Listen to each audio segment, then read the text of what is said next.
Hi all, welcome to our channel turning P S C. ഇപ്പോൾ നമ്മളിന്ന് നോക്കുന്നത് രണ്ടാമത്തെ ക്ലാസ് ആണ് അല്ലേ. നമ്മൾ പ്രിലിംസ് ഒക്കെ കഴിഞ്ഞ് മെയിൻസിന് വേണ്ടിയിട്ടുള്ള അതോടൊപ്പം ഡിഗ്രി ലെവൽ പ്രിലിംസ് ഒക്കെ എഴുതാൻ വേണ്ടിയിട്ടുള്ള നമ്മൾ ക്ലാസ്സാണ് നമ്മൾ സ്റ്റാർട്ട് ചെയ്തിരിക്കുന്നത്. അതിൻ്റെ രണ്ടാമത്തെ ക്ലാസ് ആണ്. ഇന്ന് നമ്മൾ കുറച്ച് സിമ്പിളായിട്ടുള്ള ക്വസ്റ്റ്യൻ, എപ്പോഴും അല്ലേ എല്ലാ ക്വസ്റ്റ്യൻ പേപ്പറിൽ നമുക്ക് സിമ്പിളായിട്ട് കുറച്ച് ക്വസ്റ്റ്യൻസ് ഉണ്ടാവുമല്ലോ. അപ്പോൾ നമ്മൾ അങ്ങനത്തെ കുറച്ച് ക്വസ്റ്റ്യൻസ് ആണ് ഇന്ന് നോക്കുന്നത്. അപ്പോൾ നമുക്ക് സ്റ്റാർട്ട് ചെയ്യാം. താഴെ തന്നിരിക്കുന്നതിൽ ദാദാഭായ് നവറോജിയുമായി ബന്ധമില്ലാത്ത പ്രസ്താവന ഏതൊക്കെയാണെന്നാണ് ചോദിച്ചിരിക്കുന്നത്. ബന്ധമില്ലാത്ത പ്രസ്താവനയാണ് ചോദിച്ചിരിക്കുന്നത്. ഉത്തരം എന്ന് പറയുന്ന ഓപ്ഷൻ സി ആണ്. മൂന്നാമത്തെ സ്റ്റേറ്റ്മെന്റ് ആണ് ബന്ധമില്ലാത്തത്. ചോർച്ചാ സിദ്ധാന്തത്തിന്റെ ഉപജ്ഞാതാവാണ് ആര്? ദാദാഭായ് നവറോജി എന്ന് പറയുന്നത്. ശരിയാണല്ലേ. ചോർച്ചാ സിദ്ധാന്തത്തിന്റെ ഉപജ്ഞാതാവാണ് Dadabhai Naoroji. Poverty and unbritish rule in India എന്ന പുസ്തകം രചിച്ചു. അതും ശരിയാണല്ലേ. കഴിഞ്ഞ ദിവസത്തെ ലാസ്റ്റ് ഫീസ് ക്വസ്റ്റിലും ഉണ്ടായിരുന്നു അല്ലെ. Poverty and British rule in India എന്ന പുസ്തകം രചിച്ചത് ആരാണെന്നുള്ള ക്വസ്റ്റൻ ഉണ്ടായിരുന്നു. അപ്പോൾ അതാരാണ്? അത് ദാദാഭായ് നവറോജിയാണ്. ഇന്ത്യയുടെ വന്ധ്യവയോധികൻ എന്നറിയപ്പെടുന്നു. ഇന്ത്യയുടെ വന്ധ്യവയോധികൻ എന്നറിയപ്പെടുന്നത് ദാദാഭായ് നവറോജിയാണ്. ഇന്ത്യയുടെ വന്ധ്യവയോധികൻ എന്നറിയപ്പെടുന്നത് ദാദാഭായ് നവറോജി. അത് ശരിയാണ്. INC-യുടെ സ്ഥാപകൻ അല്ലെങ്കിൽ ഇന്ത്യൻ നാഷണൽ കോൺഗ്രസിന്റെ സ്ഥാപകൻ എന്ന് പറയുന്ന സ്റ്റേറ്റ്മെന്റ് ശരിയാണോ? അത് തെറ്റാണ്. A.O. ഹ്യൂം ആണ് ഇന്ത്യൻ നാഷണൽ കോൺഗ്രസിന്റെ സ്ഥാപകൻ എന്ന് പറയുന്നത്. അത് ദാദാഭായ് നവറോജി അല്ല. അത് തെറ്റാണ്. ഓക്കെ. അപ്പം പക്ഷെ ഒരു കാര്യമുണ്ട്. INC എന്ന പേര് നിർദ്ദേശിച്ച്, ഇന്ത്യൻ നാഷണൽ കോൺഗ്രസ് എന്ന പേര് നിർദ്ദേശിച്ചത് ആരാണെന്ന് ചോദിച്ചാൽ അത് ദാദാഭായ് നവറോജിയാണ്. ഓക്കെ, അതും കൂടെ ഓർത്തിരിക്കുക. ചോർച്ചാ സിദ്ധാന്തത്തിന്റെ ഉപജ്ഞാതാവാണ്. Poverty and unbritish rule in India എന്ന പുസ്തകം രചിച്ചിട്ടുണ്ട്. പിന്നെ INC-യുടെ സ്ഥാപകൻ എന്ന് പറയുന്ന A.O. ഹ്യൂം ആണ്. ഈ A.O. ഹ്യൂം ആണ് INC-യുടെ സ്ഥാപകൻ. INC-ക്ക് ഇന്ത്യൻ നാഷണൽ കോൺഗ്രസ് എന്ന പേര് നിർദ്ദേശിച്ചത് ആരാണെന്ന് ചോദിച്ചാൽ അത് ദാദാഭായ് നവറോജിയാണ്. ഇന്ത്യയുടെ വന്ധ്യവയോധികൻ എന്നറിയപ്പെടുന്നതും ദാദാഭായ് നവറോജിയാണ്. ഇന്ത്യയുടെ വന്ധ്യവയോധികൻ എന്നറിയപ്പെടുന്നതും ദാദാഭായ് നവറോജിയാണ്. അടുത്തത്, സ്വാതന്ത്ര്യം എന്റെ ജന്മാവകാശമാണ്, ഞാനത് നേടുക തന്നെ ചെയ്യും എന്ന് പ്രഖ്യാപിച്ച സ്വാതന്ത്ര്യ സമര സേനാനിയാണ് ആരെന്ന് പറയുന്നത്? ബാലഗംഗാധര തിലകൻ എന്ന് പറയുന്നത് അല്ലെ. ബാലഗംഗാധര തിലകനാണ് സ്വാതന്ത്ര്യം എന്റെ ജന്മാവകാശമാണ്, ഞാനത് നേടുക തന്നെ ചെയ്യുമെന്ന് പറഞ്ഞ വ്യക്തി എന്ന് പറയുന്നത്. അദ്ദേഹത്തിനെയാണ് ലോകമാന്യ തിലക് എന്ന് പറയുന്നത് അല്ലെ. ലോകമാന്യ തിലക് എന്ന് പറയുന്നത് ബാലഗംഗാധര തിലകനെയാണ്. അത് നമ്മുടെ കഴിഞ്ഞ ഫേസിൽ ചോദിച്ച ഒരു ക്വസ്റ്റ്യൻ തന്നെയാണ്. ഓക്കെ, അപ്പൊ അതും നമ്മൾ പഠിച്ചിരിക്കുന്നു. അടുത്തത്, 1857 ഒന്നാം സ്വാതന്ത്ര്യത്തിന് പ്രധാന കാരണങ്ങൾ ഏതൊക്കെയാണെന്നാണ് ചോദിച്ചിരിക്കുന്നത്. താഴെ തന്നിരിക്കുന്നതിൽ 1857 ഒന്നാം സ്വാതന്ത്ര്യ സമരത്തിന് പ്രധാന കാരണങ്ങൾ ഏതാണ്? ഓപ്ഷൻ ഡി ആണ്. ഇതെല്ലാം ശരിയാണ്. കർഷകരുടെ ദുരിതങ്ങൾ, കരകൗശല തൊഴിലാളികളുടെ ദാരിദ്ര്യം, രാജാക്കന്മാരുടെ പ്രശ്നങ്ങൾ, ശിപ്പായിമാരുടെ ദുരിതങ്ങൾ, ഇതെല്ലാം എന്തായിരുന്നു? 1857 ഒന്നാം സ്വാതന്ത്ര്യ സമരത്തിന്റെ പ്രധാന കാരണങ്ങളായിരുന്നു. ഓക്കെ, കർഷകരുടെ ദുരിതങ്ങൾ, കരകൗശല തൊഴിലാളികളുടെ ദാരിദ്ര്യം, രാജാക്കന്മാരുടെ പ്രശ്നങ്ങൾ, ശിപ്പായിമാരുടെ ദുരിതങ്ങൾ. അടുത്തത്, ക്വിറ്റ് ഇന്ത്യ സമര നായിക എന്ന് ഗാന്ധിജി വിശേഷിപ്പിച്ചത് ആരെയാണ്? ക്വിറ്റ് ഇന്ത്യ സമര നായിക എന്ന് ഗാന്ധിജി വിശേഷിപ്പിച്ചത് അരുണ ആസഫ് അലിയാണ്. അരുണ ആസഫ് അലിയാണ് ക്വിറ്റ് ഇന്ത്യ സമര നായിക എന്ന് ഗാന്ധിജി വിശേഷിപ്പിച്ചത്. ഇനി സമര നായകൻ, ക്വിറ്റ് ഇന്ത്യ സമര നായകൻ എന്നറിയപ്പെടുന്ന അതാണ് ജയപ്രകാശ് നാരായൺ അഥവാ JP നാരായണനാണ് ക്വിറ്റ് ഇന്ത്യ സമര നായകൻ എന്നറിയപ്പെടുന്നത്. ജയപ്രകാശ് നാരായണനാണ്. ക്വിറ്റ് ഇന്ത്യ സമരം നടന്ന വർഷം ചോദിച്ചാൽ അത് 1942 1942 ക്വിറ്റ് ഇന്ത്യ സമരം നടന്നത്. ക്വിറ്റ് ഇന്ത്യ സമരത്തോടനുബന്ധിച്ച് കേരളത്തിൽ നടന്ന പ്രക്ഷോഭമാണ് ഇതെന്ന് പറയുന്നത് കീഴരിയൂർ ബോംബ് കേസ്. അത് നമ്മൾ പറഞ്ഞായിരുന്നു. KB മേനോനാണ് കീഴരിയൂർ ബോംബ് കേസിന് നേതൃത്വം നൽകിയത് അല്ലേ. അപ്പം കീഴരിയൂർ ബോംബ് അതിനെ KB എടുത്തിട്ട് നമ്മൾ ആ ഫസ്റ്റ് ലെറ്റർ എടുത്തിട്ട് KB മേനോനാണ് നമ്മൾ കണക്ട് ചെയ്യാനൊക്കെ കഴിഞ്ഞ ക്ലാസ്സിലൊക്കെ പറഞ്ഞിട്ടുണ്ട്. ഓക്കെ, അപ്പോൾ നമ്മൾ പറഞ്ഞത് ക്വിറ്റ് ഇന്ത്യ സമര നായിക എന്ന് പറയുന്ന അരുണ ആസഫ് അലിയാണ്. ക്വിറ്റ് ഇന്ത്യ സമര നായകൻ എന്ന് പറയുന്നത് ജയപ്രകാശ് നാരായണനാണ്. അങ്ങനെ വിശേഷിപ്പിച്ചത് ആരാണെന്ന് ചോദിച്ചാൽ അത് ഗാന്ധിജിയാണ്. ഓക്കെ, അങ്ങനെയും ക്വസ്റ്റ്യൻ വന്നിട്ടുണ്ട്. ക്വിറ്റ് ഇന്ത്യ സമര നായിക എന്ന് അരുണ ആസഫ് അലിയെ വിശേഷിപ്പിച്ചത് ആരാണെന്ന് ചോദിച്ചാൽ അത് ഗാന്ധിജിയാണ്. ഓക്കെ, പിന്നെന്താണ് നമ്മൾ പറഞ്ഞത്? ക്വിറ്റ് ഇന്ത്യ സമരത്തോടനുബന്ധിച്ച് കേരളത്തിൽ നടന്ന പ്രക്ഷോഭമാണ് കീഴരിയൂർ ബോംബ് കേസ് എന്ന് പറയുന്നത്. അതിൽ നേതൃത്വം കൊടുത്ത വ്യക്തിയാണ് KB മേനോൻ എന്ന് പറയുന്നത്. KB മേനോൻ. അടുത്തത്, ഇന്ത്യൻ റിപ്പബ്ലിക്കൻ ആർമി രൂപീകരിച്ചത് ആരാണ്? ഇന്ത്യൻ റിപ്പബ്ലിക്കൻ ആർമി രൂപീകരിച്ചത് സൂര്യസെൻ ആണ്. ഇന്ത്യൻ റിപ്പബ്ലിക്കൻ ആർമി രൂപീകരിച്ചത് സൂര്യസെൻ ആണ്. Indian Republican army Surya Sen. അടുത്തത്, താഴെ കൊടുത്തിരിക്കുന്ന മലബാർ കലാപവുമായി ബന്ധപ്പെട്ട പ്രസ്താവനകൾ ഏതൊക്കെയെന്നാണ് ചോദിച്ചിരിക്കുന്നത്. മലബാർ കലാപവുമായി ബന്ധപ്പെട്ട പ്രസ്താവന ഏതാണ്? ഓപ്ഷൻ ഡി ആണ്. ഇതെല്ലാം ശരിയാണ്. ഓക്കെ, മാപ്പിള കലാപങ്ങൾ എന്നറിയപ്പെടുന്നു. ശരിയാണല്ലേ. മലബാർ കലാപത്തിനെ അറിയപ്പെടുന്ന മറ്റൊരു പേരാണ് ഇതെന്ന് പറഞ്ഞാൽ മാപ്പിള കലാപം എന്ന് പറയുന്നത്. മലബാർ സ്പെഷ്യൽ പോലീസ് എന്ന ഒരു പ്രത്യേക വിഭാഗം പോലീസ് സേനയെ കലാപങ്ങൾ അടിച്ചമർത്താനായിട്ട് രൂപീകരിച്ചു. MSP അല്ലെ, മലബാർ സ്പെഷ്യൽ പോലീസ് എന്ന ഒരു പ്രത്യേക വിഭാഗം പോലീസ് സേനയെ എന്താണ്? കലാപങ്ങൾ അടിച്ചമർത്താനായിട്ട് രൂപീകരിച്ചു. അതും ശരിയാണ്. കലാപങ്ങളെക്കുറിച്ച് പഠിക്കാൻ വില്യം ലോഗൻ കമ്മീഷനെ നിയമിച്ചു. മലബാർ കലാപങ്ങളെ അല്ലെങ്കിൽ മാപ്പിള കലാപങ്ങളെ കുറിച്ച് പഠിക്കാനായിട്ട് നിയമിച്ച കമ്മീഷനാണ് ഏതെന്ന് പറയുന്നത്? William Logan. അങ്ങനെയും ക്വസ്റ്റ്യൻ വന്നിട്ടുണ്ട് കേട്ടോ. ഓക്കെ, ഈ സ്റ്റേറ്റ്മെന്റ് എല്ലാം എന്താണ്? ഓരോരോ ക്വസ്റ്റ്യൻസ് ആണ്. പ്രീവിയസ് ആയിട്ട് ചോദിച്ച ഓരോരോ ക്വസ്റ്റ്യൻസ് ആണ്. ഓക്കെ, മലബാർ കലാപങ്ങളെ കുറിച്ച് പഠിക്കാനായിട്ട് നിയമിച്ച കമ്മീഷനാണ് വില്യം ലോഗൻ കമ്മീഷൻ എന്ന് പറയുന്നത്. ബ്രിട്ടീഷുകാരുടെ തെറ്റായ നികുതി നയമാണ് കലാപത്തിന് കാരണമെന്ന് പറയുന്നത്. അത് ശരിയാണ് അല്ലേ. മലബാർ കലാപത്തിന്റെ കാരണം എന്ന് ചോദിച്ചാൽ എന്താണ്? ബ്രിട്ടീഷുകാരുടെ തെറ്റായ നികുതി നയമാണ്. ഇതെല്ലാം ശരിയായിട്ടാണ് കൊടുത്തിരിക്കുന്നത്. ഓക്കെ. മാപ്പിള കലാപങ്ങൾ എന്നറിയപ്പെടുന്നു. മലബാർ സ്പെഷ്യൽ പോലീസ് എന്നൊരു പ്രത്യേക വിഭാഗം പോലീസ് സേനയെ കലാപങ്ങൾ അടിച്ചമർത്താനായിട്ട് രൂപീകരിച്ചു. കലാപങ്ങളെക്കുറിച്ച് പഠിക്കാൻ വില്യം ലോഗൻ കമ്മീഷനെ നിയമിച്ചു. ബ്രിട്ടീഷുകാരുടെ തെറ്റായ നികുതി നയമാണ് കലാപത്തിന് കാരണമെന്ന് പറയുന്നത്. തെറ്റായ നികുതി നയം. ഇനി മലബാർ കലാപം എന്നാ നടന്നതെന്ന് ചോദിച്ചാലോ, വർഷം ചോദിച്ചാലോ ഏതാണ്? അത് 1921 1921 മലബാർ കലാപം നടന്നത്. ഓക്കെ, അപ്പൊ അതും കൂടെ ഒന്ന് പഠിച്ചിരിക്കുക. അടുത്തത് കാലഗണന അനുസരിച്ച് ക്രമപ്പെടുത്താനാണ് പറഞ്ഞത്. കാലഗണന അടിസ്ഥാനത്തിൽ ക്രമപ്പെടുത്തുക. ഏതാണ്? ഓപ്ഷൻ സി ആണ് ഉത്തരം എന്ന് പറയുന്നത്. Option C. ഏതൊക്കെയാണ്? ആദ്യം കുണ്ടറ വിളംബരം, ദെൻ അതിനുശേഷം മലയാളി മെമ്മോറിയൽ, ദെൻ ഗുരുവായൂർ സത്യാഗ്രഹം, നിവർത്തന പ്രക്ഷോഭം. അപ്പൊ നമുക്ക് ഇതിന്റെയൊക്കെ വർഷങ്ങളും കൂടെ ഒന്ന് നോക്കണ്ടല്ലേ. കുണ്ടറ വിളംബരത്തിന്റെ വർഷം ഏതായിരുന്നു? 1809 അല്ലേ? കുണ്ടറ വിളംബരം നടന്നത് 1809 കാലഘട്ടത്തിലായിരുന്നു. അടുത്ത ഏതാണ്? ഗുരുവായൂർ മലയാളി മെമ്മോറിയൽ. മലയാളി മെമ്മോറിയൽ ഏതായിരുന്നു വർഷം? 1891 മലയാളി മെമ്മോറിയൽ 1891. ഇനി ഈഴവ മെമ്മോറിയൽ ചോദിക്കണമെങ്കിൽ അത് 96 ഈഴവ മെമ്മോറിയലിന്റെ വർഷം ചോദിച്ചാൽ അത് 96. രണ്ടാം ഈഴവ മെമ്മോറിയലുണ്ട്. അതേതാണ് വർഷം? അത് 1900 രണ്ടാം ഈഴവ മെമ്മോറിയൽ എന്ന് പറഞ്ഞാൽ 1900 തോർത്തപ്പോൾ പറഞ്ഞതേ ഉള്ളൂ. ഓക്കെ. കുണ്ടറ വിളംബരം നടന്ന വർഷം എന്ന് പറയുന്നത് 1809. ദെൻ അതിനുശേഷം നിവർത്തന പ്രക്ഷോഭം മലയാളി മെമ്മോറിയലിന്റെ വർഷം എന്ന് പറയുന്നത് 1891. അതിനുശേഷമാണ് ഇത് പറഞ്ഞ ഗുരുവായൂർ സത്യാഗ്രഹം. ഏതാണ്? 1931 അല്ലേ?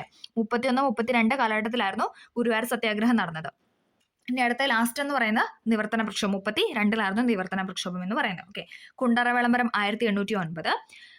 ദെൻ അതിനുശേഷം മലയാളി മെമ്മോറിയൽ 1891, ഗുരുവായൂർ സത്യാഗ്രഹം 1931, നിവർത്തന പ്രക്ഷോഭം 1932. അതിൽ നമ്മൾ എക്സ്ട്രാ പറഞ്ഞ പോയിന്റ് ആണ് ഏതെന്ന് പറയുന്നത് ഈഴവ മെമ്മോറിയൽ. അതേതായിരുന്നു? 1896.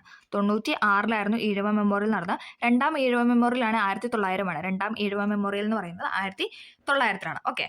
അടുത്ത ക്വസ്റ്റ്യൻ. അടുത്തത് ചേരുംപടി ചേർക്കാനാണ് തന്നിരിക്കുന്നത്. ഏതാണ്? നവോത്ഥാന നായകരും സംഘടനകളുമാണ് ക്വസ്റ്റ്യൻ. ഏതാണ് ഉത്തരം എന്ന് പറയുന്നത്? ഓപ്ഷൻ എ ആണ്. Option A. അയ്യങ്കാളിയുടേത് ഏതാണ്? സാധുജന പരിപാലന സംഘമാണ്. അയ്യങ്കാളി സ്ഥാപിച്ച സംഘടനയാണ് സാധുജന പരിപാലന സംഘം എന്ന് പറയുന്നത്. പൊയ്കേൽ ശ്രീ കുമാര ഗുരുദേവന്റെയാണ് ഇതെന്ന് പറഞ്ഞാൽ പ്രത്യക്ഷരക്ഷാ ദേവസഭ. കഴിഞ്ഞ ഫേസിൽ ചോദിച്ച ക്വസ്റ്റൻ ആണ്. പൊയ്കേൽ ശ്രീ കുമാര ഗുരുദേവന്റെയാണ് പ്രത്യക്ഷരക്ഷാ ദേവസഭ. ഇതൊക്കെ നമുക്ക് എപ്പോഴും റിപ്പീറ്റ് ചെയ്യുന്ന ക്വസ്റ്റൻ ആണ്. ഓക്കെ. പൊയ്കേൽ ശ്രീ കുമാര ഗുരുദേവന്റെയാണ് പ്രത്യക്ഷരക്ഷാ ദേവസഭ എന്ന് പറയുന്നത്. വാഗ്ബടാനന്ദൻ ഏതാണ്? ആത്മവിദ്യാ സംഘമാണ്. വാഗ്ബടാനന്ദൻ ആത്മവിദ്യാ സംഘം. വൈകുണ്ഠസ്വാമികൾ സമത്വ സമാജം. വൈകുണ്ഠസ്വാമികളുടേതാണ് സമത്വ സമാജം എന്ന് പറയുന്നത്. SNDP ആരുടെയാണ്? SNDP എന്ന് പറയുന്നത് ശ്രീനാരായണ ഗുരുവിന്റെ അല്ല. SNDP ശ്രീനാരായണ ധർമ്മ പരിപാലന യോഗം. SNDP എന്ന് പറയുന്നത് ശ്രീനാരായണ ഗുരുവിൻ്റെതാണ്. ഓക്കെ. അപ്പം അയ്യങ്കാളിയുടേതാണ് സാധുജന പരിപാലന സംഘം. പൊയ്കേൽ ശ്രീ കുമാര ഗുരുദേവന്റെയാണ് പ്രത്യക്ഷരക്ഷാ ദേവസഭ. വാഗ്ബടാനന്ദിന്റെയാണ് ആത്മവിദ്യാ സംഘം. വൈകുണ്ഠസ്വാമികളുടേതാണ് സമത്വ സമാജം എന്ന് പറയുന്നത്. അടുത്തത് താഴെ കൊടുത്തിരിക്കുന്നതിൽ ചട്ടമ്പി സ്വാമികൾ രചിച്ച കൃതി ഏതെന്നാണ് ചോദിച്ചിരിക്കുന്നത്. ഏതാണ്? ഓപ്ഷൻ ബി വേദാധികാര നിരൂപണമാണ്. ചട്ടമ്പി സ്വാമികൾ രചിച്ച കൃതിയാണ് വേദാധികാര നിരൂപണം എന്ന് പറയുന്നത്. ദർശനമാല, ആത്മോപദേശ ശതകം, ദൈവദശകം ഇതൊക്കെ ആരുടെ കൃതിയാണ്? ഇതൊക്കെ എന്ന് പറയുന്നത് ശ്രീനാരായണ ഗുരുവിന്റെ കൃതികളാണ്. ദർശനമാല, ആത്മോപദേശ ശതകം, ദൈവദശകം എന്ന് പറയുന്നത് ശ്രീനാരായണ ഗുരുവിന്റെ കൃതിയാണ്. അതും കൂടെ ഒന്ന് ഓർത്തു വെക്കുക. വേദാധികാര നിരൂപണം എന്ന് പറയുന്നത് ചട്ടമ്പി സ്വാമികളുടെ കൃതിയാണ്. ചട്ടമ്പി സ്വാമികൾ. വൈക്കം സത്യാഗ്രഹവുമായി ബന്ധപ്പെട്ട പ്രസ്താവനകളിൽ ശരിയായത് ഏതൊക്കെയെന്നാണ് ചോദിച്ചിരിക്കുന്നത്. ഏതാണ്? ഓപ്ഷൻ ബി 1, 2, 4 ഇവിടെ ശരിയായിട്ട് കൊടുത്തിരിക്കുന്നത്. ഓക്കെ. സഞ്ചാര സ്വാതന്ത്ര്യത്തിനായി കേരളത്തിൽ നടന്ന ആദ്യത്തെ പ്രക്ഷോഭമാണ് വൈക്കം സത്യാഗ്രഹം എന്ന് പറയുന്നത്. അത് ശരിയാണ് അല്ലെ? സഞ്ചാര സ്വാതന്ത്ര്യത്തിനായിട്ട് കേരളത്തിൽ നടന്ന ആദ്യത്തെ പ്രക്ഷോഭമാണ് വൈക്കം സത്യാഗ്രഹം എന്ന് പറയുന്നത്. അത് ശരിയാണ്. നമ്മൾ പറഞ്ഞായിരുന്നു പാളയം സത്യാഗ്രഹം അതെന്താണ്? അത് സഞ്ചാര സ്വാതന്ത്ര്യം. അത് സഞ്ചാര സ്വാതന്ത്ര്യം തന്നെയാണ്. അതെന്ന് പറയുന്നത് ഏതാണ്? സ്വാതന്ത്ര്യാനന്തരമാണ്. അതായത് ഇന്ത്യക്ക് സ്വാതന്ത്ര്യം കിട്ടിയതിന് ശേഷം കേരളത്തിൽ നടന്ന ആദ്യത്തെ പ്രക്ഷോഭമായിരുന്നു പാളയം സത്യാഗ്രഹം എന്ന് പറയുന്നത്. ഓക്കെ. അപ്പൊ ഇതെന്ന് പറയുന്നത് എന്താണ്? സഞ്ചാര സ്വാതന്ത്ര്യത്തിനായി കേരളത്തിൽ നടന്ന ആദ്യത്തെ പ്രക്ഷോഭമാണ് വൈക്കം സത്യാഗ്രഹം. ഏതാണ് ഇയർ? 1924 1924 വൈക്കം സത്യാഗ്രഹം ആരംഭിച്ചത്. ഓക്കെ. 1924. TK മാധവൻ നേതൃത്വം നൽകിയെന്ന് പറയുന്നു. ശരിയാണല്ലേ? TK മാധവനായിരുന്നു വൈക്കം സത്യാഗ്രഹത്തിന് നേതൃത്വം നൽകിയ വ്യക്തി എന്ന് പറയുന്നത്. AK ഗോപാലൻ വോളണ്ടിയർ ക്യാപ്റ്റൻ ആയിരുന്നു. അത് ഈ സത്യാഗ്രഹമാണ്. അത് തെറ്റാണ്. അത് ഗുരുവായൂർ സത്യാഗ്രഹവുമായി ബന്ധപ്പെട്ടാണ് AK ചിന്ത എന്ന് പറയുന്ന വോളണ്ടിയർ ക്യാപ്റ്റൻ ആയിരുന്നത്. ഓക്കെ. അത് ഇതല്ല, വൈക്കം സത്യാഗ്രഹമല്ല. അത് ഗുരുവായൂർ സത്യാഗ്രഹം ഏതാണ് വർഷം? 1931, 32 കാലയളവിലായിരുന്നു ഗുരുവായൂർ സത്യാഗ്രഹം എന്ന് പറയുന്നത്. അതിന് നേതൃത്വം കൊടുത്ത വ്യക്തിയും എന്താണ് എക്സാമിന് ചോദിച്ചിട്ടുള്ളത്? അതെന്ന് പറഞ്ഞാൽ KK എളപ്പനാണ്. ഗുരുവായൂർ സത്യാഗ്രഹത്തിന് നേതൃത്വം കൊടുത്ത വ്യക്തി എന്ന് പറയുന്നത് KK എളപ്പനാണ്. ഇനി അതിന്റെ ഗുരുവായൂർ സത്യാഗ്രഹത്തിന് വോളണ്ടിയർ ക്യാപ്റ്റൻ എന്ന് പറയുന്നത് AK ഗോപാലനാണ്. ഓക്കെ, വൈക്കം സത്യാഗ്രഹത്തിന് നേതൃത്വം കൊടുത്തത് TK മാധവനായിരുന്നു. TK മാധവൻ. മന്നത്തു പത്മനാഭൻ സവർണജാഥ നയിച്ചു. വൈക്കം സത്യാഗ്രഹത്തോടനുബന്ധിച്ച് മന്നത്തു പത്മനാഭൻ സവർണജാഥ നയിച്ചു. അതും ശരിയായിട്ടുള്ള സ്റ്റേറ്റ്മെന്റ് ആണ്. ഓക്കെ, അപ്പം ഇവിടെ 3 സ്റ്റേറ്റ്മെന്റ് ആണ് ശരിയെന്ന് പറയുന്നത്. സഞ്ചാര സ്വാതന്ത്ര്യത്തിനായി കേരളത്തിൽ നടന്ന ആദ്യത്തെ പ്രക്ഷോഭമാണ് വൈക്കം സത്യാഗ്രഹം. TK മാധവൻ നേതൃത്വം നൽകി. മന്നത്തു പത്മനാഭൻ സവർണജാഥ നയിച്ചു. അടുത്തത്, ഇന്ത്യൻ ഭരണഘടന ഔദ്യോഗികമായി നിലവിൽ വന്ന വർഷം ഏതാണ്? ഇന്ത്യൻ ഭരണഘടന ഔദ്യോഗികമായിട്ട് നിലവിൽ വന്ന വർഷമാണ് ഏതെന്ന് പറഞ്ഞ ഓപ്ഷൻ സി 1950 ജനുവരി 26 എന്ന് പറയുന്നത്. 1950 ജനുവരി 26 ഇന്ത്യൻ ഭരണഘടന ഔദ്യോഗികമായിട്ട് നിലവിൽ വന്നത്. ഓക്കെ, ഇന്ത്യ റിപ്പബ്ലിക്കായി അല്ലെ, ഇന്ത്യ നമ്മൾ റിപ്പബ്ലിക് ദിനമായിട്ട് ആചരിക്കുന്നത് ജനുവരി 26 ഓക്കെ, ഇനി ഇതിനകത്ത് തന്നിരിക്കുന്ന ബാക്കി ഓപ്ഷനോടെ നമുക്ക് നോക്കാം അല്ലെ. 1947 ഓഗസ്റ്റ് 15 അല്ലെ, അത് നമുക്ക് മറക്കാനായിട്ട് പറ്റില്ല. എന്താണ്, നമ്മുടെ ഇൻഡിപെൻഡൻസ് ഡേ ആണ്, സ്വാതന്ത്ര്യ ദിനമാണ്. 1947 ഓഗസ്റ്റ് 15 എന്ന് പറയുന്നത് ഇന്ത്യയിലെ സ്വാതന്ത്ര്യ ദിനമായിട്ടാണ് ആചരിക്കുന്നത്. 1949 നവംബർ 26 പ്രത്യേകത എന്താണ്? നവംബർ 26 എന്ന് പറയുന്നത് നമ്മുടെ ഭരണഘടനാ ദിനം അല്ലെങ്കിൽ നമ്മുടെ നിയമദിനമായിട്ട്, അതും ചോദിച്ചിട്ടുണ്ട്. ഭരണഘടനാ ദിനം അല്ലെങ്കിൽ നിയമദിനമായിട്ട് ആചരിക്കുന്ന ഡേറ്റ് ഏതാണെന്ന് നമ്മുടെ PSC ചോദിച്ചിട്ടുണ്ട്. അത് നവംബർ 26. 1949 നവംബർ 26 ഭരണഘടനാ നിർമ്മാണ സഭ ഭരണഘടനയെ അംഗീകരിച്ചത്. ഭരണഘടനാ നിർമ്മാണ സഭ ഭരണഘടനയെ അംഗീകരിച്ച ദിവസമാണ് ഏതെന്ന് പറയുന്നത് 1949 നവംബർ 26 എന്ന് പറഞ്ഞത്. അതുകൊണ്ടാണ് നമ്മൾ നവംബർ 26 ഭരണഘടനാ ദിനം അല്ലെങ്കിൽ നിയമദിനമായിട്ട് ആചരിക്കുന്നത്. ഓക്കെ, അപ്പം ഇതിന്റെ ഉത്തരം അല്ലെങ്കിൽ ഇന്ത്യൻ ഭരണഘടന ഔദ്യോഗികമായി നിലവിൽ വന്നത് എന്നാണെന്ന് ചോദിച്ചാൽ എന്താണ്? 1950 ജനുവരി 26 ദേശീയ മുദ്ര ഭരണഘടന അംഗീകരിച്ചത് അല്ലെ, ദേശീയ മുദ്ര നമ്മൾ അംഗീകരിച്ച ദിവസം ജനുവരി 26. ഇനി ദേശീയ ഗാനം ദേശീയ ഗീതം ആണെങ്കിലോ അതെന്ന് പറയുന്നത് ജനുവരി 24. തൊട്ട് മുന്നിലത്തെ വർഷമാണ്, തൊട്ട് മുന്നിലത്തെ ഡേറ്റ് ആണ്. 1950 ജനുവരി 24 ദേശീയ ഗാനം ദേശീയ ഗീതവും അംഗീകരിച്ചത്. ദേശീയ മുദ്ര അംഗീകരിച്ചത് 1950 ജനുവരി 26. ഓക്കെ, അപ്പോൾ ഇത്രയും പോയിന്റ്സ് നമ്മളൊന്ന് ഓർത്തിരിക്കുക. അടുത്തത്, 6 മുതൽ 14 വയസ്സ് വരെയുള്ള എല്ലാ കുട്ടികൾക്കും സൗജന്യവും നിർബന്ധിതവുമായ വിദ്യാഭ്യാസം മൗലിക അവകാശമായത് ഏത് ഭരണഘടനാ ഭേദഗതിയിലൂടെയാണെന്നാണ് ചോദിച്ചിരിക്കുന്നത്. ഏതാണ്? ഓപ്ഷൻ ബി 86 ഭരണഘടനാ ഭേദഗതി പ്രകാരമാണ്. 86 ഭരണഘടനാ ഭേദഗതി വർഷം ചോദിച്ചിട്ടുണ്ട്, 2002. 86 ഭരണഘടനാ ഭേദഗതിയുടെ വർഷം എന്ന് പറയുന്നത് 2002. അതായത് എന്താണ് ഭേദഗതി? 6 മുതൽ 14 വയസ്സ് വരെയുള്ള എല്ലാ കുട്ടികൾക്കും എന്താണ്? സൗജന്യവും പിന്നെന്താണ്? നിർബന്ധിതവുമായ വിദ്യാഭ്യാസം എന്ന് പറയുന്നത് മൗലിക അവകാശമാക്കി മാറ്റിയ ഭേദഗതിയാണ്.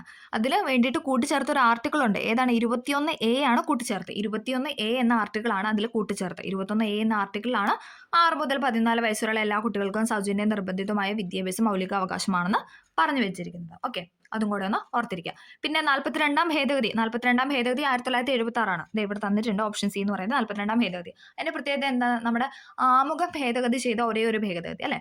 ആമുഖം നമ്മൾ ഒരേ ഒരു തവണയാണ് ഭേദഗതി ചെയ്തിട്ടുള്ളത്. അത് ചോദിച്ചാൽ അതും ചോദിച്ചിട്ടുണ്ട് എക്സാമിന്. ഏതാണ്? 1976 42ാം ഭേദഗതി. പിന്നെ മിനി കോൺസ്റ്റിറ്റ്യൂഷൻ എന്നറിയപ്പെടുന്നത് ഏതാണ്? 42ാം ഭേദഗതിനാണ് അല്ലെ. മിനി കോൺസ്റ്റിറ്റ്യൂഷൻ എന്നാണ് 42ാം ഭേദഗതി. ഒരുപാട് കാര്യങ്ങൾ ഭേദഗതി ചെയ്തൊരു ഡേറ്റ് അല്ലെങ്കിൽ ഭേദഗതി വരുത്തിയതാണ് 42ാം ഭേദഗതി എന്ന് പറയുന്നത്. അതുകൊണ്ടാണ് നമ്മൾ അതിനെ മിനി കോൺസ്റ്റിറ്റ്യൂഷൻ എന്ന് വിളിക്കുന്നത്. ഓക്കെ, പിന്നെ 44ാം ഭേദഗതി അതിൽ ഏറ്റവും എപ്പോഴും ചോദിക്കുന്ന ഒരു ക്വസ്റ്റൻ ആണ്. സ്വത്തവകാശത്തെ നീക്കം ചെയ്തത്. സ്വത്തവകാശത്തെ മൗലിക അവകാശങ്ങളിൽ നിന്ന് നീക്കം ചെയ്ത ഭേദഗതി ചോദിച്ചാൽ ഏതാണ്? 1978 44ാം ഭേദഗതിയാണ് അല്ലെ. നമുക്കറിയാം 44ാം ഭേദഗതി പ്രകാരമാണ് സ്വത്തവകാശം നീക്കം ചെയ്തത്. ഇപ്പം നിലവിലെ സ്വത്തവകാശം എന്ന് പറയുന്നത് അത് നിയമാവകാശമാണ് അല്ലെങ്കിൽ ഭരണഘടനാ അവകാശമാണെന്നാണ് പറയുന്നത്. പിന്നെ ഏതാണ്? ഇപ്പം നിലവിലെ 300A എന്ന ആർട്ടിക്കിളാണ് സ്വത്തവകാശത്തെക്കുറിച്ച് പരാമർശിക്കുന്നത്. സ്വത്തവകാശത്തെക്കുറിച്ച് പരാമർശിക്കുന്ന 300A എന്ന ആർട്ടിക്കിളാണ്. ഓക്കെ, അത് വന്നത് 1978 44ാം ഭരണഘടനാ ഭേദഗതി പ്രകാരമാണ്. അടുത്തത്, ഇന്ത്യൻ ഭരണഘടനയുടെ ഏതു ഭാഗത്തിലാണ് മൗലിക കടമകളെക്കുറിച്ച് പ്രതിപാദിക്കുന്നത്? മൗലിക കടമകളെക്കുറിച്ച് പ്രതിപാദിക്കുന്ന ഭാഗം 4A ഭാഗം 4A മൗലിക കടമകളെക്കുറിച്ച് പ്രതിപാദിക്കുന്നത്. ഇനി ഭാഗം 3 അത് മൗലിക അവകാശങ്ങളെക്കുറിച്ച് പറയുന്നതാണ്. പാർട്ട് 3 നമ്മൾ ഫണ്ടമെന്റൽ റൈറ്റിനെ കുറിച്ച് പറയുന്നതാണ്. ഓക്കെ, മൗലിക അവകാശങ്ങളെക്കുറിച്ച് പറയുന്നതാണ് ഭാഗം 3. മൗലിക അവകാശം എന്ന ആശയം നമ്മൾ കടമെടുത്തിരിക്കുന്നത് ഏത് രാജ്യത്തു നിന്നാണെന്ന് ചോദിച്ചാൽ ഏതാണ്? അത് USA അഥവാ അമേരിക്കയിൽ നിന്നാണ് നമ്മൾ മൗലിക അവകാശം എന്ന ആശയം കടമെടുത്തിരിക്കുന്നത്. മൗലിക അവകാശം എന്ന ആശയം നമ്മൾ കടമെടുത്തിരിക്കുന്നത് USA നിന്നാണ്. പാർട്ട് 3 ഉൾപ്പെടുത്തിയിരിക്കുന്നത്. ഇനി മൗലിക കടമകളാണെങ്കിലോ അത് USSR അഥവാ റഷ്യയിൽ നിന്നാണ് അല്ലെ. പഴയ സോവിയറ്റ് യൂണിയൻ എന്നൊക്കെ പറയാറുണ്ട്. സോവിയറ്റ് യൂണിയൻ അല്ലെങ്കിൽ റഷ്യ, USSR, ഇതൊക്കെ ശരിയാണ്. ഭാഗം 4A മൗലിക കടമകളെ കുറിച്ച് പറയുന്നത്. മൗലിക കടമകൾ എന്ന ആശയം നമ്മൾ കടമെടുത്തിരിക്കുന്നത് എവിടെ നിന്നാണ്? USSR നിന്നാണ്. ഓക്കെ, അടുത്ത ക്വസ്റ്റ്യൻ, ഇന്ത്യൻ ഭരണഘടന ഉറപ്പ് നൽകുന്ന മൗലിക അവകാശങ്ങളിൽ ഉൾപ്പെടാത്തതാണ് ചോദിച്ചിരിക്കുന്നത്. ഇന്ത്യൻ ഭരണഘടന ഉറപ്പ് നൽകുന്ന മൗലിക അവകാശങ്ങളിൽ ഉൾപ്പെടാത്തത് ഏതാണ്?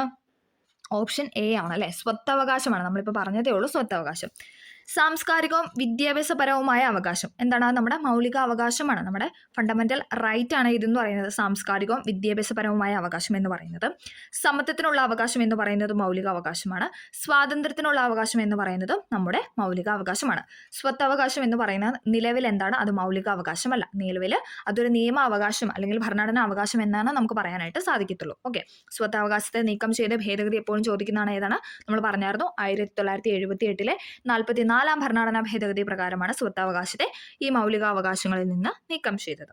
അടുത്തത്, താഴെ കൊടുത്തിരിക്കുന്നവയിൽ എഴുതപ്പെടാത്ത ഭരണഘടന ഉള്ളത് ഏത് രാജ്യത്താണ്? ഇതൊക്കെ നമുക്കിങ്ങനെ അല്ലെ, അതിന്റെ ഓരോരോ പോയിന്റ്സ് ആയിട്ട് അടുത്തടുത്ത ക്വസ്റ്റ്യൻസിലൊക്കെ വരാറുണ്ട്. ഓക്കെ, താഴെ കൊടുത്തിരിക്കുന്നതിൽ എഴുതപ്പെടാത്ത ഭരണഘടന ഉള്ളത് ഏത് രാജ്യത്താണെന്ന് ചോദിച്ചാൽ ഏതാണ്? ഓപ്ഷൻ എ ബ്രിട്ടൻ ആണ്. ഇതിൽ നൽകിയിരിക്കുന്നതിൽ ബ്രിട്ടനാണ് എഴുതപ്പെടാത്ത ഭരണഘടന ഉള്ളത്. അതായത് അവർക്ക് അങ്ങനെ എഴുതി തിട്ടപ്പെടുത്തിയ ഒരു ഭരണഘടന ഇല്ലാന്നുള്ളൂ. ഭരണഘടന ഉണ്ട്, പക്ഷെ അതൊരു എന്താണ്, അവരൊരു പുസ്തകം അല്ലെങ്കിൽ അത് എഴുതി തിട്ടപ്പെടുത്തിയിട്ടില്ല എന്ന് മാത്രമേ ഉള്ളൂ. ഓക്കെ, ബ്രസീല്, ഓസ്ട്രേലിയ, ഇന്ത്യ എന്നൊക്കെ പറയുന്നത് എന്താണ്? എഴുതപ്പെട്ട ഭരണഘടനയുള്ള രാജ്യമാണ്. അതോടൊപ്പം USA അല്ലെ, USA ആണ് ആദ്യത്തെ എഴുതപ്പെട്ട ഭരണഘടനയുള്ള രാജ്യം എന്ന് പറയുന്നത്. ഇനി ഏറ്റവും വലിയ എഴുതപ്പെട്ട ഭരണഘടനയുള്ള രാജ്യമാണ് ഇന്ത്യ എന്ന് പറയുന്നത് അല്ലെ.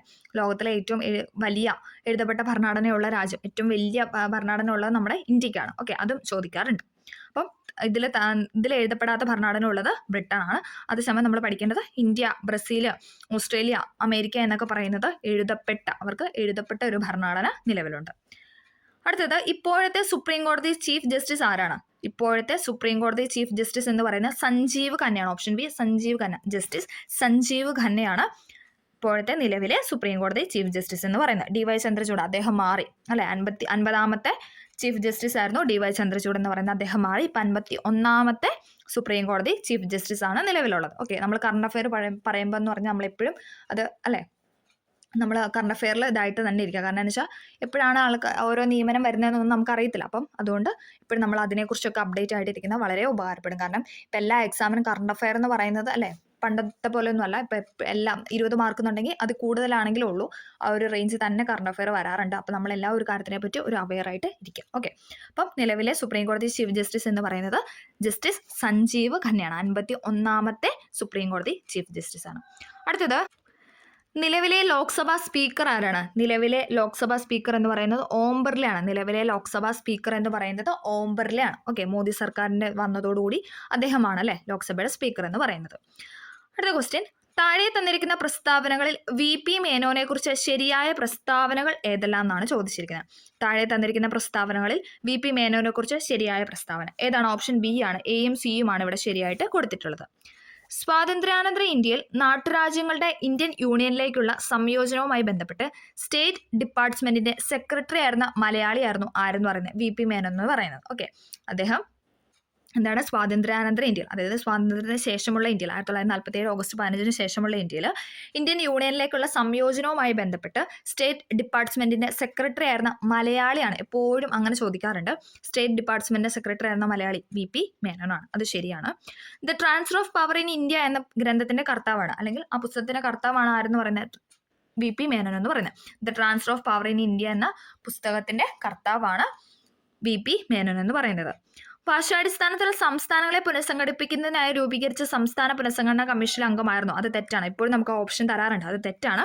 അതിലെ അംഗങ്ങൾ എന്ന് പറയുന്നത് ആരൊക്കെയാണ്? അത് ഫസൽ അലി, HN കുൻസ്രു, സർദാർ KM പണിക്കരാണ്. അതിലെ മലയാളി എന്ന് പറയുന്നത് സർദാർ KM പണിക്കരാണ്. ഓക്കെ, ഇതെന്ന് പറയുന്നത് എന്താണ്? ഇത് ഇന്ത്യൻ യൂണിയൻ, അതായത് സ്വാതന്ത്ര്യാനന്തര ഇന്ത്യയിലെ നാട്ടുരാജ്യങ്ങളുടെ ഇന്ത്യൻ യൂണിയനിലേക്കുള്ള സംയോജനവുമായി ബന്ധപ്പെട്ട മലയാളിയാണ് ആരെന്ന് പറഞ്ഞാൽ VP മേനോൻ എന്ന് പറയുന്നത്. ഭാഷാടിസ്ഥാനത്തിൽ സംസ്ഥാനങ്ങളെ പുനഃസംഘടിപ്പിക്കുന്നതിനായി രൂപീകരിച്ച സംസ്ഥാന പുനഃസംഘടനാ കമ്മീഷനിലെ അംഗമാണ് സർദാർ KM പണിക്കർ എന്ന് പറയുന്നത്. ഓക്കെ, ആ സ്റ്റേറ്റ്മെന്റ് വേറെയാണ്. ഓക്കെ, അടുത്തത് 1952 അസാമിൽ ഗവർണറായി ചുമതലയേറ്റു. അത് തെറ്റാണ്. അദ്ദേഹത്തിനെ പറ്റിയുള്ളതല്ല. അദ്ദേഹം എവിടുത്തെ ഗവർണറായിരുന്നു? ഒഡീഷയിലെ ഗവർണറായിരുന്നു. 1951 ഒഡീഷയിൽ ഗവർണറായിട്ട് നിന്ന വ്യക്തിയാണ് ആരെന്ന് പറയുന്നത്? VP മേനോൻ എന്ന് പറയുന്നത്. അദ്ദേഹത്തിന്റെ ഫുൾ VP എന്ന് ഉദ്ദേശിക്കുന്നത് വാപ്പാല പങ്കുണ്ടി മേനോൻ എന്നാണ്. അത് നമുക്കറിയത്തില്ല ഇപ്പം അല്ലേ, നമുക്ക് ഇനീഷ്യൽ സഹിതം പഠിക്കണം എന്നാണ് പറയുന്നത്. ഓക്കെ, അപ്പോൾ VP മേനോൻ എന്ന് പറയുന്നത് എന്താണ്? വാപ്പാല പങ്കുണ്ടി മേനോൻ. അദ്ദേഹം ഒഡീഷയിലെ ഗവർണർ ആയിരുന്നു 1951. 1951 ഒഡീഷയിലെ ഗവർണറായിരുന്നു. സ്വാതന്ത്ര്യാനന്തര ഇന്ത്യയിൽ നാട്ടുരാജ്യങ്ങളുടെ ഇന്ത്യൻ യൂണിയനിലേക്കുള്ള സംയോജനവുമായി ബന്ധപ്പെട്ട സ്റ്റേറ്റ് ഡിപ്പാർട്ട്മെന്റ് സെക്രട്ടറി ആയിരുന്ന മലയാളിയാണ് VP. Menon. The transfer of power in India എന്ന ഗ്രന്ഥത്തിന്റെ കർത്താവാണ്. 1951 ഒഡീഷയിലെ ഗവർണറായിട്ട് ചുമതലയേറ്റു. അത് ശരിയാണ്. അടുത്തത്, താഴെ തന്നിരിക്കുന്നതിൽ 1961 വരെ പോർച്ചുഗലിന്റെ അധീനതയിലായിരുന്ന പ്രദേശമാണ് ഏതെന്ന് പറയുന്നത്? ഓപ്ഷൻ എ ഗോവ എന്ന് പറയുന്നത്. പോർച്ചുഗലിന്റെ അധീനതയിൽ ഉണ്ടായിരുന്ന പ്രദേശമായിരുന്നു ഗോവ എന്ന് പറയുന്നത്. പോണ്ടിച്ചേരി, കാരക്കൽ, മാഹി എന്നൊക്കെ പറയുന്നത് ആരുടെ ആയിരുന്നു? അത് ഫ്രാൻസിന്റെ അധീനതയിലുണ്ടായിരുന്ന പ്രദേശങ്ങളായിരുന്നു അല്ലേ. പോണ്ടിച്ചേരി, മാഹി, കാരക്കൽ എന്നൊക്കെ മാഹി, യാനം, കാരക്കൽ എന്നൊക്കെ പറയുന്നത് ഫ്രാൻസിന്റെ അധീനതയിലുണ്ടായിരുന്ന പ്രദേശമാണ്. ഈ പോർച്ചുഗലിന്റെ ചോദിച്ചാൽ ഏതാണ്? ഗോവ.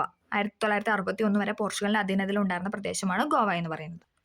അടുത്തത്, ഇന്ത്യയിലെ ആദ്യത്തെ റോക്കറ്റ് വിക്ഷേപണ കേന്ദ്രമായ തുമ്പ ബഹിരാകാശ ഗവേഷണ കേന്ദ്രത്തിന്റെ ശില്പി ആരാണെന്നാണ് ചോദിച്ചിരിക്കുന്നത്. ഇതാണ് ഓപ്ഷൻ ബി, വിക്രം സാരാഭായ് ആണ്. വിക്രം സാരാഭായ്.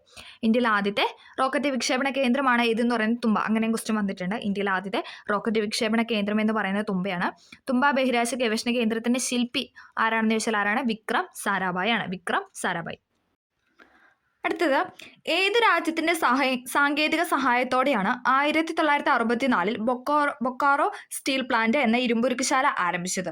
ഏതാണ് ബൊക്കാറോ എന്ന് പറയുന്നത്? റഷ്യയുടെ സഹായത്തോടു കൂടിയാണ്. ഓപ്ഷൻ എ ഓപ്ഷൻ സി റഷ്യയുടെ സഹായത്തോടു കൂടിയാണ് 1964 ബൊക്കാറോ സ്റ്റീൽ പ്ലാന്റ് സ്ഥാപിച്ചതെന്ന് പറയുന്നത്.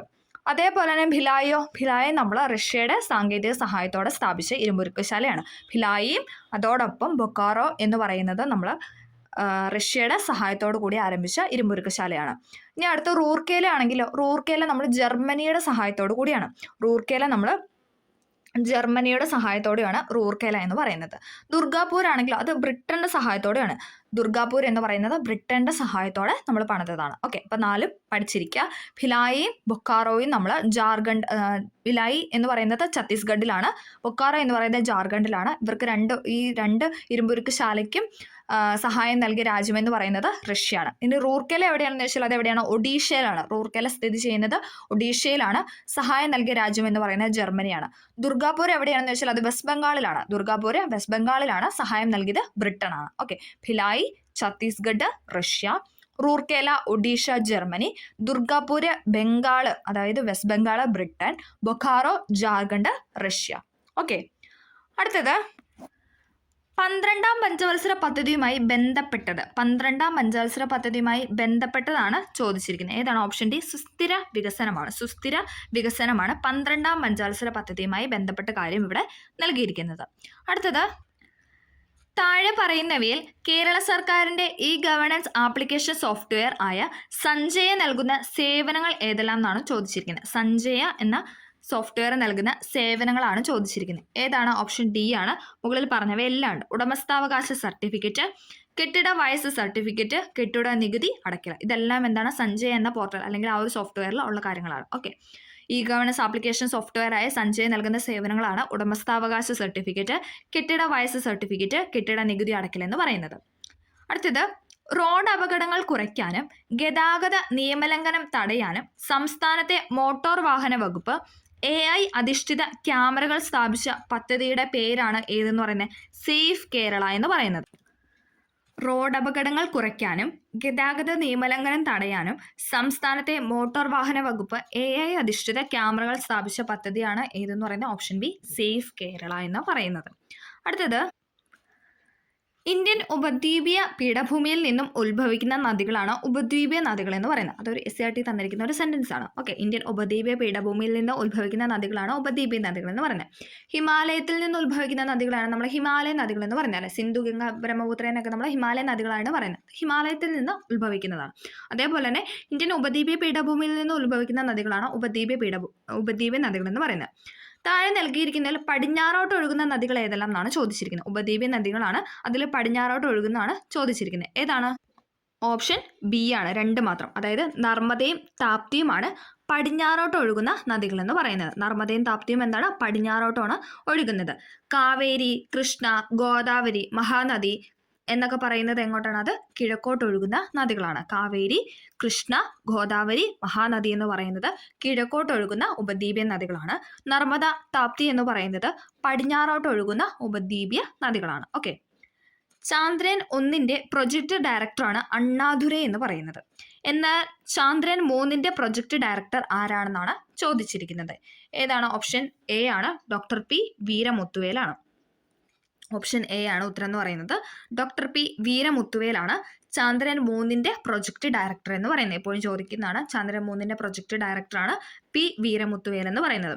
ആ സമയത്ത് ചന്ദ്രയാൻ 3 വിക്ഷേപിച്ചതെന്നായിരുന്നു 2023 ജൂലൈ 14 അല്ലേ? ആ സമയത്ത് നമ്മുടെ ISROയുടെ ചെയർമാൻ എന്ന് പറയുന്നത് സോമനാഥാണ് ISROയുടെ ചെയർമാൻ എന്ന് പറയുന്നത്. ഇനി രണ്ടാമത്തെ ചന്ദ്രയാൻ 2 വിക്ഷേപിച്ച സമയത്തായിരുന്നു കെ ശിവൻ എന്ന് പറയുന്നത്. രണ്ടാമത്തെ ചന്ദ്രയാൻ 2 വിക്ഷേപിച്ച സമയത്ത് കെ ശിവനായിരുന്നു. ഓക്കെ. ചന്ദ്രയാൻ 1 പ്രൊജക്ട് ഡയറക്ടർ എന്ന് പറയുന്ന അണ്ണാദുരൈയാണ്. ചന്ദ്രയാൻ 3 പ്രൊജക്ട് ഡയറക്ടറാണ് പി വീരമുത്തുവേൽ എന്ന് പറയുന്നത്. അടുത്തത്, താഴെ കൊടുത്തിരിക്കുന്ന ശരിയായ പ്രസ്താവന ഏതെല്ലാം എന്നാണ് ചോദിച്ചിരിക്കുന്നത്. അതായത് ഏലം വിളയുടെ വളർച്ചയ്ക്ക് ആവശ്യമായ ഭൂമിശാസ്ത്ര ഘടകം. SRT ഫാക്ട് ആണ്. ഏലം വിളയുടെ വളർച്ചയ്ക്ക് ആവശ്യമായ ഭൂമിശാസ്ത്ര ഘടകം ഏതാണ് ഇവിടെ ശരിയായിട്ട് കൊടുത്തിരിക്കുന്നത്? ഓപ്ഷൻ സി ആണ്, നീർവാഴ്ചയുള്ള മണ്ണായിരിക്കണം എന്നാണ് പറയുന്നത്. ഓപ്ഷൻ സി ആണ്, നീർവാഴ്ചയുള്ള മണ്ണ്. അടുത്തത്, അറബിക്കടലുമായി അതിർത്തി പങ്കിടുന്ന സംസ്ഥാനങ്ങളിൽ ഉൾപ്പെടാത്തത് ഏതെന്നാണ് ചോദിച്ചിരിക്കുന്നത്. അറബിക്കടലുമായി അതിർത്തി പങ്കിടുന്ന സംസ്ഥാനങ്ങളിൽ ഉൾപ്പെടാത്തതാണ് ഏതെന്ന് പറഞ്ഞാൽ മഹാരാഷ്ട്ര എന്ന് പറയുന്നത്. ഗോവ, ആന്ധ്രാപ്രദേശ്, ഗുജറാത്ത് എന്നൊക്കെ പറയുന്നത് അറബിക്കടലുമായി അതിർത്തി പങ്കിടുന്ന സംസ്ഥാനങ്ങളാണ്. നമുക്ക് മാപ്പ് നോക്കുമ്പോൾ അറിയാം അല്ലേ? ഗുജറാത്ത്, ആന്ധ്രാപ്രദേശ്, ഗോവ എന്നൊക്കെ പറയുന്നത് അറബിക്കടലുമായി അതിർത്തി പങ്കിടുന്ന സ്റ്റേറ്റ് ആണ്. അടുത്തത്, ഇന്ത്യയുടെ അക്ഷാംശ സ്ഥാനം എത്രയാണ്? ഇന്ത്യയുടെ അക്ഷാംശ സ്ഥാനമാണ് ചോദിച്ചിരിക്കുന്നത്. SRT ഫാക്ട് ആണ്. ഓപ്ഷൻ സി ആണ്, 8 ഡിഗ്രി 4 മിനിറ്റ് വടക്ക് മുതൽ 37 ഡിഗ്രി 6 മിനിറ്റ് വടക്ക് വരെയാണ് ഇന്ത്യയുടെ അക്ഷാംശ സ്ഥാനം എന്ന് പറയുന്നത്. 8 ഡിഗ്രി 4 മിനിറ്റ് വടക്ക് മുതൽ 37 ഡിഗ്രി 6 മിനിറ്റ് വടക്ക് വരെ. അത് കാണാപ്പാടെങ്കിലും ഒന്ന് പഠിച്ചു വയ്ക്കുക. ഓക്കെ. ഇന്ത്യയുടെ അക്ഷാംശ സ്ഥാനം എന്ന് പറയുന്നത് 8 ഡിഗ്രി 4 മിനിറ്റ് വടക്ക് മുതൽ 37 ഡിഗ്രി 6 മിനിറ്റ് വടക്ക് വരെയാണ്. ഓക്കെ. വടക്ക് ടു വടക്ക്, അങ്ങനെ ഓർത്തിരിക്കുക. അടുത്തത്, ഗംഗാ നദിയുമായി ബന്ധപ്പെട്ട ശരിയായ പ്രസ്താവനയാണ് ചോദിച്ചിരിക്കുന്നത്. ഗംഗാ നദിയുമായി ബന്ധപ്പെട്ട ശരിയായ പ്രസ്താവന ഓപ്ഷൻ ഡി ആണ്. ഗാംഗ്ടോക്ക് ഗംഗയുടെ പോഷക നദിയാണെന്ന് പറയുന്നതാണ് ഇവിടെ ശരിയായിട്ട് കൊടുത്തിരിക്കുന്നത്. ഓക്കെ. ഗാംഗ്ടോക്ക് ഗംഗയുടെ പോഷക നദിയാണ്. അടുത്തത്, വെള്ളവും വളവും കണികാരൂപത്തിൽ ട്രിപ്പറുകളിലൂടെ നൽകുന്ന രീതിക്ക് പറയുന്ന പേരാണ് ഏതെന്ന് പറയുന്നത്?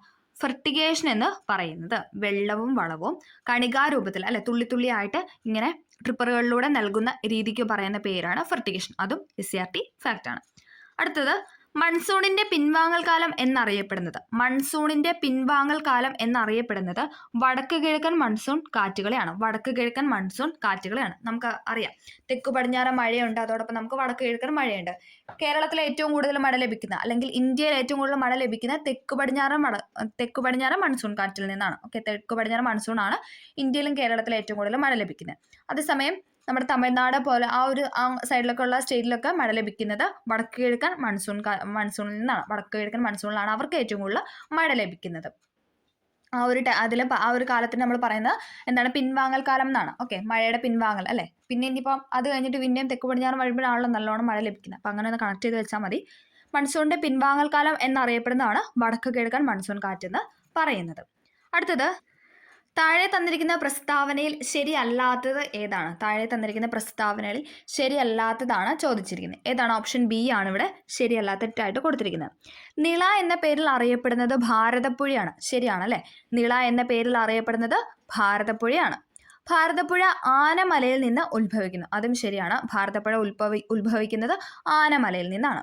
മാമാങ്കം നടക്കുന്നത് ഭാരതപ്പുഴയുടെ തീരത്താണ്. അതും ശരിയാണ്. മാമാങ്കം നടക്കുന്നത് ഭാരതപ്പുഴയുടെ തീരത്താണ്. കേരളത്തിലെ ഏറ്റവും നീളമുള്ള നദി എന്ന് പറയുന്നത് ഭാരതപ്പുഴയാണ്. അത് തെറ്റാണ്, പെരിയാറാണ് അല്ലേ? കേരളത്തിലെ ഏറ്റവും നീളം കൂടിയ നദി അല്ലെ നീളമുള്ള നദി എന്ന് പറയുന്നത് അത് പെരിയാറാണ്. ഭാരതപ്പുഴയ്ക്ക് 2ാം സ്ഥാനമാണ്. ഭാരതപ്പുഴയ്ക്ക് 2ാം സ്ഥാനം. ഓക്കെ. നിള എന്ന പേരിൽ അറിയപ്പെടുന്നത് ഭാരതപ്പുഴയാണ്. കേരളത്തിലെ ഏറ്റവും നീളം കൂടിയ 2ാമത്തെ നദിയാണ് ഭാരതപ്പുഴ എന്ന് പറയുന്നത്. നീളം കൂടിയ ആദ്യത്തെ നദി അല്ലെങ്കിൽ നീളം കൂടിയ നദി എന്ന് പറയുന്നത് പെരിയാറാണ്. ഭാരതപ്പുഴ ആനമലയിൽ നിന്ന് ആണ് ഉത്ഭവിക്കുന്നത്. മാമാങ്കം നടക്കുന്നത് ഭാരതപ്പുഴയുടെ തീരത്താണ്. അടുത്തത്, 2023 വയലാർ അവാർഡ് ശ്രീകുമാരൻ തമ്പിക്ക് നേടിക്കൊടുത്ത കൃതിയാണ് ഏതെന്ന് പറയുന്നത്? ഓപ്ഷൻ ബി, ജീവിതം ഒരു പെൻഡുലം എന്ന് പറയുന്നത്. ജീവിതം ഒരു പെൻഡുലം എന്ന കൃതി ആരുടേതാണെന്ന് ചോദിച്ചാൽ അത് ശ്രീകുമാരൻ തമ്പിയാണ്. അങ്ങനെയും ചോദിച്ചിട്ടുണ്ട്. ജീവിതം ഒരു പെൻഡുലം എന്ന കൃതി ശ്രീകുമാരൻ തമ്പിയുടേതാണ്. അദ്ദേഹത്തിന് 2023 വയലാർ അവാർഡ് നേടിക്കൊടുത്ത കൃതിയാണ് ജീവിതം ഒരു പെൻഡുലം എന്ന് പറയുന്നത്. മാന്തളിരിലെ 20 കമ്മ്യൂണിസ്റ്റ് വർഷങ്ങൾ എന്ന് പറയുന്ന ആരുടെ കൃതിയാണ്? അത് ബെന്യാമിൻ്റെ കൃതിയാണ്. ബെന്നി ഡാനിയൽ എന്നറിയപ്പെടുന്ന ബെന്യാമിൻ്റെ കൃതിയാണ് മാന്തളിരിലെ 20 കമ്മ്യൂണിസ്റ്റ് വർഷങ്ങൾ എന്ന് പറയുന്നത്. ജീവിതം ഒരു പെൻഡുലം എന്ന് പറയുന്നത് ശ്രീകുമാരൻ തമ്പിയുടെ കൃതിയാണ്. പ്രാണവായു ആരുടേതാണ്? അത് അംബികാസുധൻ മങ്ങാടിൻ്റെ കൃതിയാണ്. അംബികാസുധൻ മങ്ങാടിൻ്റെ കൃതിയാണ് പ്രാണവായു എന്ന് പറയുന്നത്. ഓക്കെ, മാന്തളിരിലെ 20 കമ്മ്യൂണിസ്റ്റ് വർഷങ്ങൾ എന്ന് പറയുന്ന ബെന്നി ഡാനിയൽ അഥവാ ബെന്യാമിൻ്റെ കൃതിയാണ്. ജീവിതം ഒരു പെൻഡുലം എന്ന് പറയുന്ന ശ്രീകുമാരൻ തമ്പിയുടെ കൃതിയാണ്. പ്രാണവായു എന്ന കൃതി ആരുടെയാണെന്ന് വെച്ചാൽ അംബികാസുധൻ മങ്ങാടിനാണ്. മീശ ആരുടെയാണ്? എസ് ഹരീഷിൻ്റെ കൃതിയാണ്. മീശ എന്ന കൃതി ആരുടെയാണെന്ന് വെച്ചാൽ എസ് ഹരീഷിൻ്റെ ആണ്. മീശ എന്ന കൃതി എസ് ഹരീഷ്. മാന്തളിരിലെ 20 കമ്മ്യൂണിസ്റ്റ് വർഷങ്ങൾ എന്ന് പറയുന്ന ബെന്യാമിൻ്റെ, ജീവിതം ഒരു പെൻഡുലം ശ്രീകുമാരൻ തമ്പി, പ്രാണവായു എന്ന് പറയുന്ന അംബികാസുധൻ മങ്ങാട്, മീശ എന്ന് പറയുന്നത് എസ് ഹരീഷ്. ഓക്കെ, റിപ്പീറ്റ് ചെയ്ത് പറയുന്നത് ഓർത്തിരിക്കാൻ വേണ്ടിയിട്ടാണ്. ഇതെല്ലാം നമുക്ക് ചോദിച്ചിട്ടുണ്ട്. ഐക്യരാഷ്ട്ര സംഘടന 2023 ഏതു വർഷമായിട്ടാണ് ആചരിച്ചത്? ഐക്യരാഷ്ട്ര സംഘടന 2023 ആഘോഷിച്ചത് ചെറുധാന്യ വർഷം അഥവാ മില്ലറ്റ് ഇയർ ആയിട്ടാണ് ആചരിച്ചത്. മില്ലറ്റ് ഇയർ ആയിട്ട് അല്ലെങ്കിൽ ചെറുധാന്യ വർഷമായിട്ടാണ് 2023 ആചരിച്ചത്. 2024 ചോദിച്ചാലോ അത് ഒട്ടക വർഷമായിട്ടാണ് ആചരിച്ചത്. 2025 പ്രത്യേകം നിങ്ങളൊന്ന് കമൻറ്റ് ചെയ്യുക. ഓക്കെ, 2023 എന്ന് പറയുന്നത് ചെറുധാന്യ വർഷം, 2024 എന്ന് പറയുന്ന ഒട്ടക വർഷമാണ്. ഓക്കെ, 2025 ഒന്ന് കമൻറ്റ് ചെയ്യുക. അടുത്തത്, പെരിയാറിൻ്റെ പോഷക നദികൾ ഏതെല്ലാം എന്നാണ് ചോദിച്ചിരിക്കുന്നത്. പെരിയാറിൻ്റെ പോഷക നദികൾ മുതിരമ്പുഴ, പെരിഞ്ചാംകുട്ടിയാറ്, തൊടുപുഴയാറ്, കട്ടപ്പനയാറ്. ഉത്തരമായിട്ട് തന്നിരിക്കുന്ന ഓപ്ഷൻ ഡി ഇവയെല്ലാം എന്നായിരുന്നു. മുതിരമ്പുഴ, പെരിഞ്ചാംകുട്ടിയാറ്, തൊടുപുഴയാറ്, കട്ടപ്പനയാറ് എന്നൊക്കെ പറയുന്നത് പെരിയാറിൻ്റെ പോഷക നദിയാണ്. പെരിയാറിൻ്റെ പോഷക നദിയാണ് മുതിരമ്പുഴ, പെരിഞ്ചാംകുട്ടിയാറ്, തൊടുപുഴയാറ്, കട്ടപ്പനയാറ്. ഇതിലും പോഷക നദികൾ ഇനിയും ഉണ്ട്. ഓക്കെ, അപ്പം ഈ തന്നിരിക്കുന്ന എല്ലാം എന്താണ്? പെരിയാറിൻ്റെ പോഷക നദികളാണ്. ഓക്കെ, അപ്പം നമ്മൾ ഇന്ന് ഇത്രയും ക്ലാസ്സാണ് ഡിസ്കസ് ചെയ്തത്. അത്യാവശ്യം റിലേറ്റഡ് ഫാക്റ്റ് പറഞ്ഞ് തന്നെയാണ് ഓരോ ക്വസ്റ്റ്യൻസ് നമ്മൾ പോയത്. അപ്പം ഇങ്ങനെയുള്ള വീഡിയോസ് ആയിരിക്കും നമ്മൾ ഇനി അപ്ലോഡ് ചെയ്യുന്നത്. മറ്റെന്തെങ്കിലും നിങ്ങൾക്ക് എന്തെങ്കിലും സജഷൻ ഉണ്ടെങ്കിൽ അത് തീർച്ചയായും നിങ്ങൾ കമൻറ്റായിട്ട് രേഖപ്പെടുത്തുക. അപ്പം നമുക്ക് അതിനനുസരിച്ചുള്ള ക്ലാസ്സുകൾ അപ്ലോഡ് ചെയ്യാനായിട്ട് ശ്രമിക്കുന്നതാണ്. ഓക്കെ, അപ്പം നമുക്ക് എന്താണ് ഡിഗ്രി ലെവലിലൊക്കെ ഉള്ള ക്വസ്റ്റ്യൻ പേപ്പറൊക്കെ നമുക്ക് ഡിസ്കസ് ചെയ്യണം. പ്രിലിംസ് വരുമ്പോഴത്തേക്ക് നമുക്ക് അതൊക്കെ നോക്കി പോകണം. അപ്പം നമുക്ക് അത്യാവശ്യം ബേസ് ആയിട്ട് നിന്ന് നോക്കി തന്നെ നമുക്ക് പോവാം. അതാകുമ്പം നമുക്ക് പഠിക്കാൻ തുടങ്ങിയവർക്കും അതോടൊപ്പം നന്നായിട്ട് പഠിച്ചവർക്ക് എന്താണ് അതൊരു റിവിഷൻ ക്ലാസ്സും ആവും അല്ലേ. കൂടുതൽ കേൾക്കുന്ന അനുസരിച്ച് അവർക്കതൊരു റിവിഷൻ ക്ലാസ്സും ആവുമെന്ന് പ്രതീക്ഷിക്കുന്നു. ഓക്കെ, വീഡിയോ ഇഷ്ടമാവണമെങ്കിൽ ഒന്ന് ലൈക്ക് ചെയ്ത് സപ്പോർട്ട് ചെയ്യുകയും കൂടെ ചെയ്യുക. അപ്പോൾ ഓക്കെ, താങ്ക്